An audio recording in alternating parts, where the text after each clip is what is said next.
Look at this floor! Are you blind or just useless? This is a disgrace! The sharp voice of the manager, Mark, echoed through the pristine lobby of Innotech Solutions.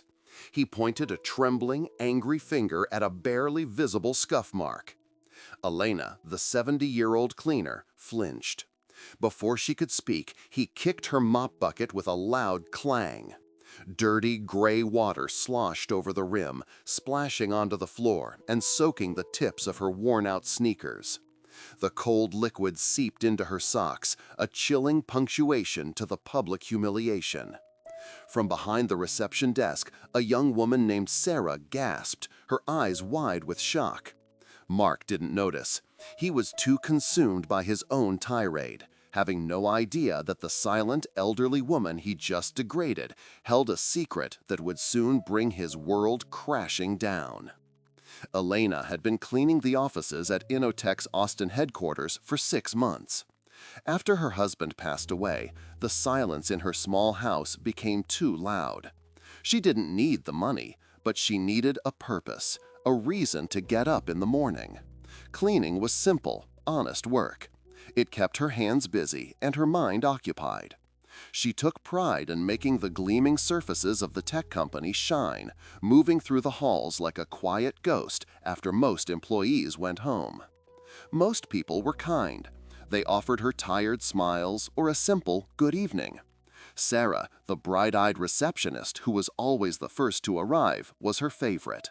The 25-year-old always had a warm greeting for Elena, asking about her day and sometimes sharing a pastry from a nearby bakery. It was a small kindness that meant the world. Then, 3 months ago, Mark was promoted to floor manager. At 30 years old, Mark was the epitome of ambition soured by insecurity. He wore suits that were a little too tight and a cologne that was far too strong. He saw the world as a ladder, and he was determined to climb it by stepping on anyone he deemed to be on a lower rung. From his first day, he singled out Elena. He seemed to find fault in everything she did. A trash can not emptied fast enough, a window with a phantom streak, the faint scent of cleaning supplies, which he claimed offended his sensitive nose. He spoke to her not as a person, but as a faulty piece of equipment. Elena, a woman who had raised 2 children and managed a household for 50 years with grace and strength, endured his insults with a quiet dignity that seemed to infuriate him even more. Sarah witnessed it all. She saw how Mark would follow Elena, his footsteps sharp and impatient as he pointed out imaginary flaws. She heard the condescending tone he used, a tone he never dared use with anyone else. Her heart broke for the old woman, but she was just a receptionist. Protesting could mean losing the job she desperately needed to pay her student loans. So she watched, her stomach twisting into knots, offering Elena silent, sympathetic glances whenever Mark wasn't looking. The tension escalated week by week. Mark's pressure became a constant, suffocating presence. One Tuesday, he berated her for 5 minutes in the middle of the crowded break room because a coffee machine she had just wiped down had a single fresh drip on it. Employees lowered their eyes, pretending to be absorbed in their phones, the collective silence a testament to their fear of him. Another time, he found Elena sitting for a moment in the supply closet, catching her breath. He accused her of stealing company time and threatened to dock her pay. He set impossible deadlines for her, demanding that entire floors be deep cleaned in half the normal time. Elena started coming in earlier and leaving later, her old bones aching, just to keep up and avoid his wrath. Sarah started leaving a bottle of water and a small snack on Elena's cleaning cart each evening before she left. It was a small rebellion, a quiet message that said, "I see you. You are not invisible." Elena would find the items, and a small, almost imperceptible smile would touch her lips. It was a lifeline in a sea of disrespect. The breaking point came on a Thursday. It was a big day for the company. A group of investors was scheduled for a tour of the facility, and the entire office was buzzing with nervous energy. Mark was a storm of anxiety, strutting around the lobby like a general before a battle. Everything had to be perfect. Absolutely perfect. He spotted Elena polishing the large glass doors at the entrance. He marched over, his face a mask of fury. He ran his finger along a section she had just finished, then held it up to her face. "What is this? A smudge. I see a smudge," he hissed, his voice low and venomous. Elena squinted. There was nothing there. It didn't matter. Mark had found his target. His frustration and stress needed an outlet, and Elena was it. "I told you this place had to be flawless. Is that so hard to understand?" he shouted, his voice now loud enough for everyone in the lobby to hear. Heads turned. The usual office hum quieted. Before Elena could respond, he stormed over to her cleaning cart, grabbed the mop bucket full of dirty water from her earlier work, and hauled it towards the center of the lobby. "Maybe this will teach you what clean really means," he sneered. And then he kicked it. The bucket tumbled, and a wave of grimy water spread across the polished marble floor, stopping just short of her shoes. The scene from his initial outburst had just been a prelude to this much larger, more deliberate act of humiliation. Elena stood frozen, her face burning. She felt dozens of eyes on her. Some were filled with pity, others with discomfort, but none moved to help. They were all trapped, just like her, by Mark's toxic authority. Tears welled in her eyes, blurring the sight of the ugly puddle on the beautiful floor. Her hands, wrinkled and worn from a lifetime of hard work, trembled by her sides. But then, one person moved. Sarah pushed her chair back from the reception desk, the sound scraping loudly in the silent room. She stood up, her expression a mixture of fear and defiance.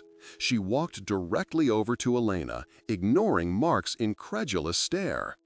"Let me help you with that, Elena," Sarah said, her voice soft but clear. She reached out and gently touched the old woman's arm.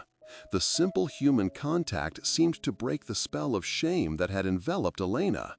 Sarah then turned and walked briskly back to her desk, grabbing a thick roll of paper towels. Mark's face turned a dangerous shade of red. His authority had been challenged by the one person he considered least important after the cleaner. "Sarah, what in the world do you think you're doing?" he barked. "Get back to your post immediately. You are not paid to be a janitor." Sarah didn't even look at him. She knelt beside Elena and started laying down paper towels to absorb the spill. "Everyone deserves to be treated with respect," she said quietly, her words directed at Elena but meant for the entire room to hear. This final act of defiance was too much for Mark. He pointed a shaking finger at Elena. "That's it. You're finished. You are fired. Pack your things and get out of my sight." He then turned his fury on Sarah. "And you, consider this your final warning." The air crackled with tension. Elena's job was gone, and Sarah's was hanging by a thread.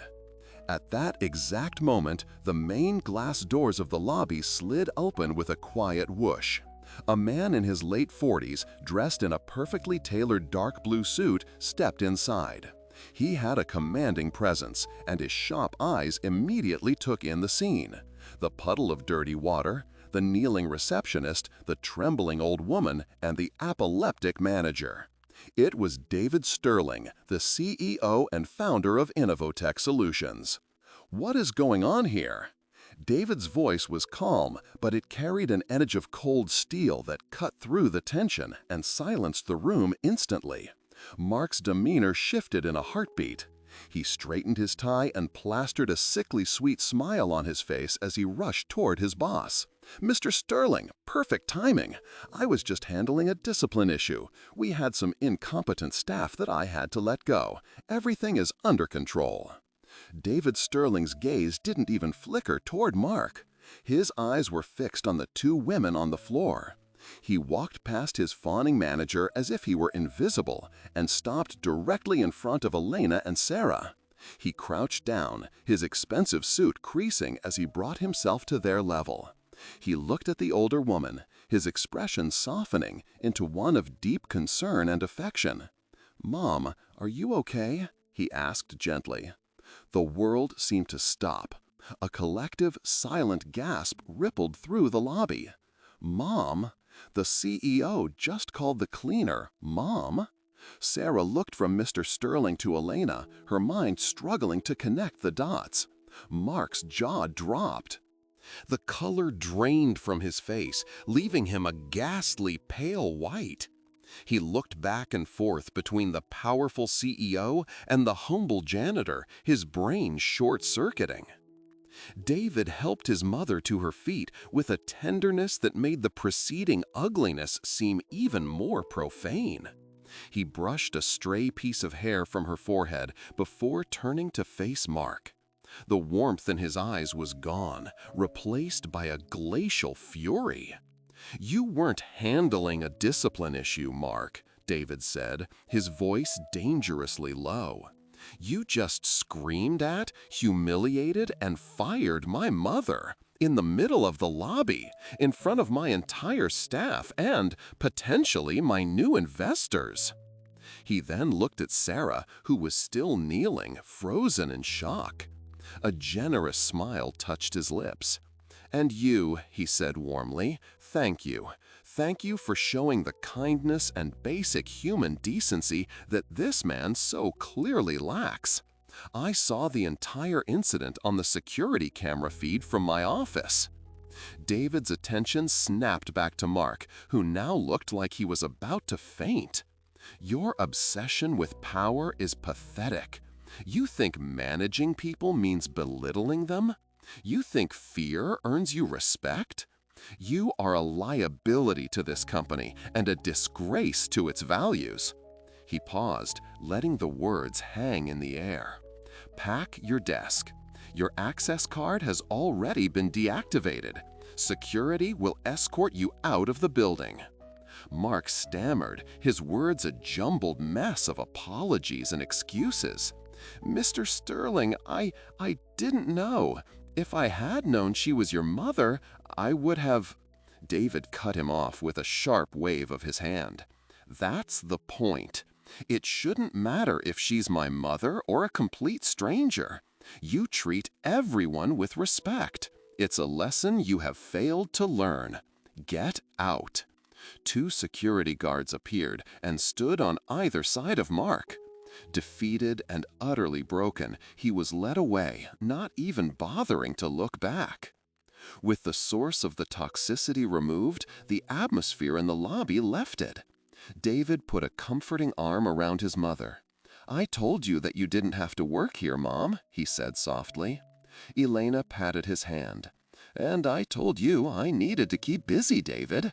I just didn't expect to provide the office with quite so much drama." A few employees chuckled, breaking the residual tension.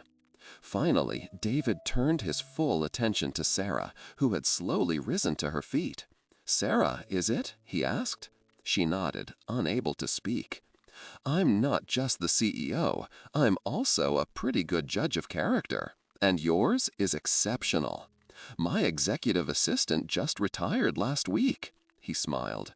"The position is yours if you want it. It comes with a significant salary increase and your own office, next to mine." Sarah's eyes filled with tears, but this time they were tears of shock and overwhelming gratitude. She finally found her voice. "Yes, thank you, Mr. Sterling. Thank you." He shook his head. "Don't thank me. You earned it. Welcome to the team." He then led his mother toward the elevators, leaving a stunned but hopeful lobby behind him. The lesson here is that you never truly know who you are speaking to. A person's job or title is not a measure of their worth, and true character is not revealed in how you treat your superiors, but in how you treat those you believe have no power. An act of arrogance born from insecurity can be the cause of your own downfall. But a simple act of kindness, a moment of courage to stand up for someone else, can change your life in the most unexpected and wonderful ways. If this story touched your heart, please leave a like to show your support and share your thoughts in the comments below. We love hearing from you. Don't forget to subscribe to our channel and hit the notification bell so you never miss another real-life story. Until next time, take care and treat everyone with kindness.